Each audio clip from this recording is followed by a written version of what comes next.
2024 के चुनाव में क्या नरेंद्र मोदी जी की हालत इतनी पतली हो चुकी है कि अब वो 1992 को दोहरा करके 2024 का चुनाव जीतना चाहते हैं? अगर ऐसा नहीं है तो क्या नरेंद्र मोदी जी अपने इस विधायक के ऊपर कार्रवाई करवाएंगे जो विधायक जाकर के मेवात हिंसा को लेकर के उसी इलाके में जाकर के पंचायत के अंदर कहता है कि 1992 जैसा रिएक्शन हो सकता है? ये 1992 को याद करने की बात, दोहराने की बात, 1992 के रिएक्शन की बात आखिरकार क्यों की जा रही है? और क्या ये जो जगह जगह जो चीजें हो रही हैं, ये सारी क्रोनोलॉजी, ये सारी कड़ियां वो 2024 के चुनाव से जाकर के जुड़ती हैं? समझ से परे है कि बीजेपी आज नरेंद्र मोदी क्या वो वाकई इस हालत में आ गए हैं? क्योंकि राजनीति में कुछ भी होता है तो वो यूं ही नहीं होता है, उसके पीछे कुछ ना कुछ मैसेज जरूर होता है। एक वीडियो है, मैं आपको दिखाता हूं। संजय सिंह इनका नाम है, बीजेपी के विधायक हैं सोना से, उसी क्षेत्र से जहां पर यह हिंसा हुई है।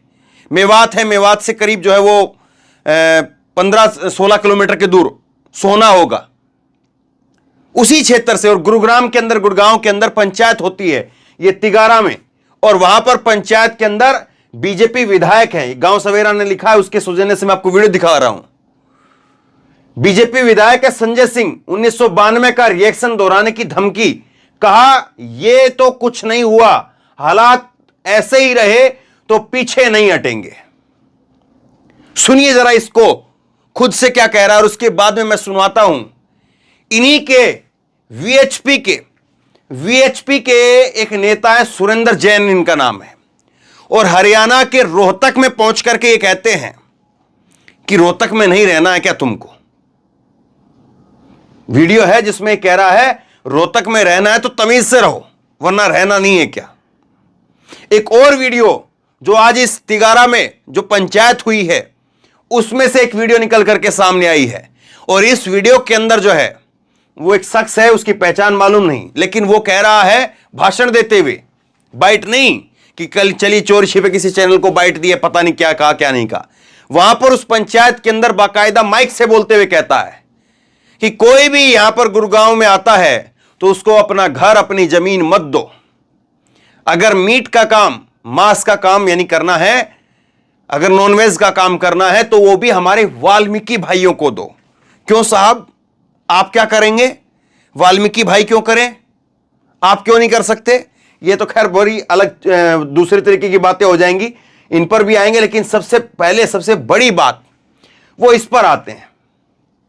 ये जो बीजेपी के विधायक हैं सोना से संजय सिंह, इनको सुनिए जरा और समझिए कि क्या वाकई नरेंद्र मोदी साहब, उनकी हालत आज ऐसी है कि वो 1992 की बात करें?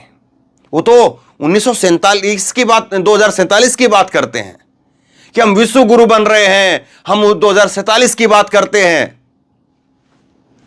सुनिए जरा। और जो ये आज जो हुआ, मैं कहता हूं इसमें कोई संकोच में कहने नहीं डरता, और कहना भी चाहिए। जो मेवात में जो कायरता का सबूत देते हुए जो मेवात में वहां के लोगों ने किया, उस जहां का अगर रिएक्शन होता है तो उसका रिएक्शन भी होता है। 92 की जहां तक मैं बात करता हूं, आप बहुत से बुजुर्ग साथी बैठे हुए हैं, बुजुर्ग हमारे नौजवान साथी बैठे हुए हैं, आप लोगों ने 92 में भी देखा है। जब 92 में जो हुआ था उसका जो रिएक्शन हुआ था वो भी आपको पता है, और उस संघर्ष में भी आप लोगों की जीत हुई थी। ठीक है, कुछ समय के लिए जो कार्रवाई भी होती है, मैं इस बात को नहीं कहता, कार्रवाई जो है कार्य प्रणाली का हिस्सा है, कार्रवाई होनी भी चाहिए। अगर हम आज से पीछे आप जो 31 तारीख को जो हादसा हुआ, 1 तारीख को मैं वहां सुबह नूह में हम लोग पहुंच गए थे। मैं लगातार नूह, तावड़ो, सोना हम लोग वहां देखे लगे हुए हैं। उसके साथ साथ जब जो नूह में हुआ उसका रिएक्शन पूरे क्षेत्र में आपको देखने को मिला है, और मैं समझता हूं हमारे बच्चों ने कोई ऐसा गलत नहीं किया है। जब समाज के साथ कहीं समाज कुछ कम परिवार भी होते हैं, तो इसका मतलब ये नहीं कि वो किसी भी तरह से असुरक्षित हैं।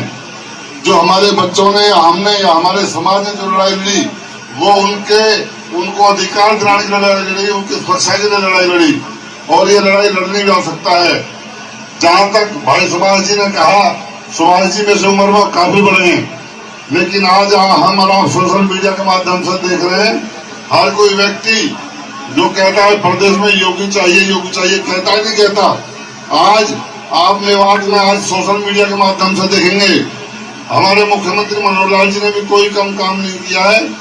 जो ठीक है, उस समय चूक हुई, उस समय व्यवस्था सरकार प्रशासन की नहीं थी, लेकिन उन्होंने लगातार जिन्होंने गलत काम किया है उस पर सरकार कार्रवाई करते हुए बुलडोजर चलाने की बात हो, चाहे गिरफ्तार की बात हो, भारी तादाद में सरकार पूरी मुस्तैदी के साथ उन दोषियों को सजा देने में लगी हुई है। तो सजा बुलडोजर से दी जा रही है, और विधायक के बोल हैं, विधायक कहता है कि मैं कहने से नहीं डरता हूं, एक्शन होगा तो उसका रिएक्शन भी होगा। क्या एक्शन हुआ है? क्या ऐसा किया गया है जो इनको लगता है कि 1992 दोहराया जाना चाहिए? और 1992 में किसका क्या एक्शन था और किसका रिएक्शन था? समझ से परे है कि नरेंद्र मोदी साहब एक तरफ बात करते हैं, पता नहीं ये कर देंगे, वो कर देंगे, इतने जो है वो आज सुबह की खबर थी 580 रेलवे स्टेशन का कायाकल्प कर रहे हैं, फलाना कर रहे हैं, ढमका कर रहे हैं। हालांकि उसमें कितने पुराने हैं कितने नए हैं वो बहुत अलग विषय हो जाएगा।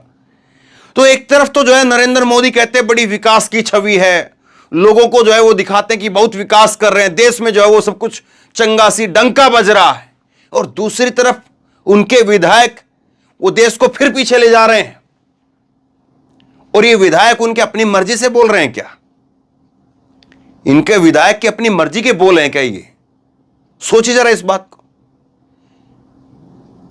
को अगर किसी और ने कहा होता तो उसके ऊपर आज जो हालात है मेवात के अंदर, अभी भी 144 लगी हुई है, कर्फ्यू लगा हुआ है, कल 3 घंटे की ढील दी गई थी कर्फ्यू के अंदर, लेकिन अभी भी एक तनावपूर्ण शांति, खामोशी, सन्नाटा है। क्यों जबरदस्ती ऐसे माहौल में जाकर के? कायदे से तो इस पंचायत की अनुमति नहीं मिलनी चाहिए थी, लेकिन खैर अनुमति मना करने वाला कौन है? हम ही अनुमति देने वाले, हम ही अनुमति लेने वाले। तो मिल गई अनुमति और हो रहा है उसके बाद जो होना है, बोल रहे हैं उसके बाद जो बोलना है। देखिए नरेंद्र मोदी साहब क्या हो रहा है, और फिर कहते हैं कि नहीं 24 तो छोड़िए, हम तो 47 तक 2047 तक राज करेंगे। एक चुनाव के लिए ना जाने क्या क्या हो रहा है, और अगर ये चुनाव से संबंधित नहीं है तो ये चुनाव के पास में एकदम से चीजें ट्रिगर क्यों करने लग गई हैं। दूसरे एक और नेताजी देखिए, ये है सुरेंद्र जैन, वीएचपी के नेता है। तरस आता है कि किस तरह से जो है वो इस, मैं अब क्या कहूं, खैर आपको वीडियो दिखा देता हूं। ये देखिए रमनदीप सिंह ने लिखा है इनको लेकर के, विश्व हिंदू परिषद के नेता है सुरेंद्र जैन, और वो धमकी दे रहे हैं, कह रहे हैं रोहतक में रहना है तो तमीज से रहो। रोहतक हरियाणा का एक जिला भी है, बड़ा जिला है, और उसके साथ साथ जो है वो लोकसभा की सीट रही, और वहां पर ये कह रहे हैं कि रोहतक में रहना है तो तमीज से रहो। क्यों भैया? रोहतक तुम्हारे पिताजी की रियासत है, जब सरकार की शय हो तो कोई कुछ भी कह सकता है, कर सकता है। सोचता हूं जिस दिन शय देने वाली सरकार ना रही उस दिन इन जैसों का क्या होगा। ये वाकई सोचना चाहिए। लेकिन सुनिए पहले इनको क्या कह रहे हैं, सुनिए तो सही, और तेवर देखिएगा इनके जरा। सजा मिलनी चाहिए यदि गलती। ये क्या मतलब है, चाहे हिंदू हो चाहे मुस्लिम? वहां कौन से हिंदू की गलती थी? दरअसल इनसे जो है वो एक आ गया कि दंगा किसने भी किया हो, गलती किसकी भी हो, जिसने भी किया है दोनों को सजा मिले। ये इस बात पे ही जो है इतना भड़क गए। ये कह रहे हैं कि दोनों का मतलब क्या है, हिंदू ने क्या किया है। सुनिए ये पूरा वाक्य है। सजा मिलनी चाहिए यदि गलती। ये क्या मतलब है, चाहे हिंदू हो चाहे मुस्लिम? वहां कौन से हिंदू की गलती थी? क्या कौन सी बहन की गलती थी? यही इनका दोगलापन है। उन्हें मैं कहता हूं रोहतक में रहना है, तमीज से रहो, और जो गलती पर है उनको बताओ, वरना हम मानकर चलेंगे यदि तुम उन मुसलमानों के पापों का साथ दोगे तो तुम भी उनके साथ में हो। ये समझ लेना, तुम्हें इसका परिणाम भोगना पड़ सकता है। देख रहे हैं परिणाम भुगतना पड़ सकता, तैयार रहिए। इसका मतलब यह है कि तुम उन मुसलमानों के